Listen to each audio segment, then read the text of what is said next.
Hello and namaste. In continuation with the complex variables, we'll be dealing with the Mellon-Thomson method, wherein we will be discussing today when the real part of the function f of z has been given to us. Now, this is a construction of analytic function. We'll be discussing this in a form of the flow chart, wherein the real part u is given.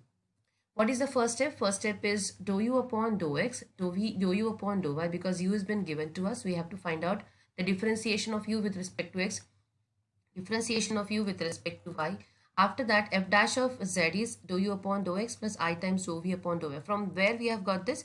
We know that f dash of z is equals to u plus iv, and we are differentiating this f dash of z, this is actually f of z. F of z is u plus iv, and if we are differentiating this f of z with respect to x, we will get this particular step here. Now, we know that if this is, we are constructing the analytic function, CR equations exist. If the CR equations exist, we have got the equations as dou u upon dou x is dou v upon dou y, and dou u upon dou y is minus of dou v upon dou x. Now, if you'll observe this here, we have got dou v upon dou x, wherein this particular function, we cannot find because we are not aware of v. But yes, we are aware of dou u upon dou y, and we are replacing that here. So we are replacing dou v upon dou x as a minus of dou u upon dou y. We have received this particular step. Now here both of them we are aware of, which we have found it already in the first step. Then this is very important step here. We have to note this down. That is, we have to put put x is equals to z and y is equals to 0. Why are we doing that? Because we are constructing an analytic function, and we are getting this function f of z directly from u, right? Directly from u. That means if we are aware of the real part of the function, we can directly reach to the function in terms of z. And we have y is equals to 0 in this particular previous step. After that, whatever the function we will be getting, or f dash of z in terms of z we are getting, that we are just integrating, and we will get back our f of z. Let us see this particular algorithm with the help of example. Construct the analytic function whose real part is this has been given to me.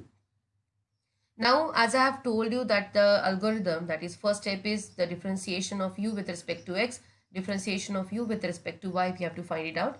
This is a very simple algebraic function. So differentiation of u with respect to x would give me 3x square minus 3y square plus 6x, and dou u upon dou y is minus of 6xy minus of 6y. F dash of z will be getting dou u upon dou x plus I times dou v upon dou x, what we have done. Then the algorithm said that if I don't know this dou v upon dou x, and therefore we are replacing it as minus of dou u upon dou y. So this is what we are getting, f dash of z. Now in this f dash of z, if we'll put x is equals to z and y is equals to 0, so wherever I have got y term, that will move to 0. So if you'll observe, this term will move to 0. Similarly, this term will move to 0. This term will move to 0 because my y is equals to 0. And therefore, f dash of z will be getting, because these two terms, both the terms go to 0. So I part, or you can say the imaginary part, is not there, not present in f dash of z. Right, and we will be getting here 3z square plus 6z, because we are replacing every x by z and every y by 0 in f dash of z. So f dash of z is 3z square plus 6z plus I times 0. And now if we will integrate with respect to z, we are going to get it as 3 times z cube upon 3 plus 6 times z square by 2 plus c, because we are just integrating this particular function, and after simplification we will be getting the function as z cube plus 3z square plus c. Wow, very simple examples. And this constructions of the function, analytic function, when the part u is given, when the part v is given, they are extremely simple examples. Okay, so let us move ahead and take one more example. So it's sine 2x upon cos hyperbolic 2y minus cos of 2x. Now again, as I have told you, dou u upon dou x is this. Now, as we are aware, this is the function u and v, u by v. This is u by v, so we have to use the u by v differentiation of the function u by v. So what will happen here? This v as it is, into differentiation of sine of 2x with respect to x will give me 2 times cos of 2x. This denominator or this v part will remain as it is, minus this u remains same, sine of 2x, into differentiation of this v will come here. Now as we are doing it here, the differentiation of the function u with respect to x, so y will remain constant because it's a partial differentiation. So y will remain constant and we'll get it here 2 times sine of 2x because it's a minus. So we have got minus of cos of 2x. So differentiation of sine will give me minus, minus minus becomes plus, and here we have got it here plus 2 times sine of 2x upon v square, upon v square. So if you'll observe, this d upon u by v is equals to v as it is into differentiation of u minus minus u into differentiation of v upon v square. So this is what is the formula for u by v rule. Now similarly, so just we have to go and do the simplifications here just to go ahead with this. So we have just simplified dou u upon dou x in this way. After that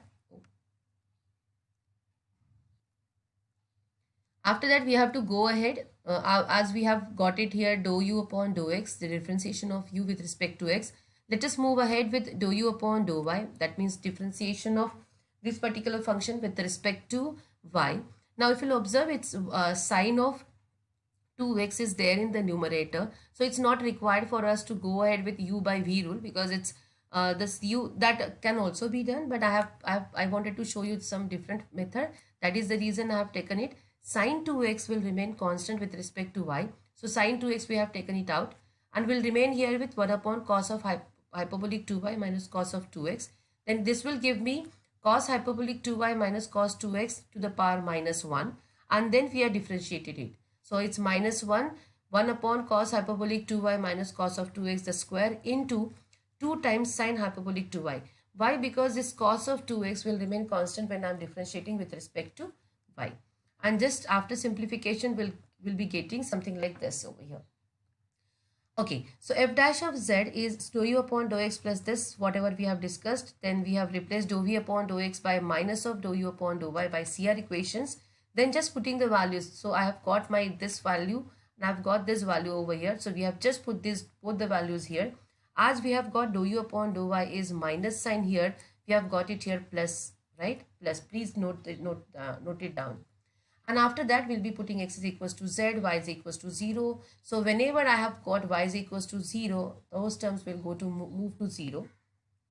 So now if you'll observe here, sine hyperbolic 2y will move to 0 because though this sine 2z will come here, but because of this sine hyperbolic 2y present here, if I put y is equals to 0, so sine hyperbolic y will move to 0. So therefore this I term won't be present.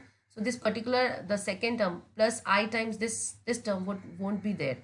Yes, and what will happen here in this particular function? So cos hyperbolic 0 will give me 1, and this cos of 2x, so it is 2 times cos of 2z minus 2 upon this will give me again 1 because cos hyperbolic 0 will give me 1 minus cos of 2z the whole square, and this will give me after simplification. So 2 will come out. And if you'll understand here, it is cos of 2z minus 1, but it will give me 1 minus cos of 2z, and that will go off from the denominator here and will remain here with minus of 2 upon 2 times sine square z, because 1 minus cos of 2z will give me 2 times sine square z, and this will give me, which is equals to minus of cosec square z, and we know that after that we will have to integrate with respect to z. Integration of minus of cosec square z dz will give us cot of z plus c. Cot of z plus c, and that is what we have got it here. The final answer as cot of z plus c. So this is what we have discussed when the real part of the function has been given. Okay, and then we have got this as a self-observation slide wherein you have got these 2 questions. They are extremely simple. Just try out this particular thing, particular 2 functions. If at all you have any doubt, let me know in the comment section so that I can address those questions. Yeah, this is, and stay tuned for the upcoming video of when the real part, the imaginary part of the function has been given. Thank you. Happy learning.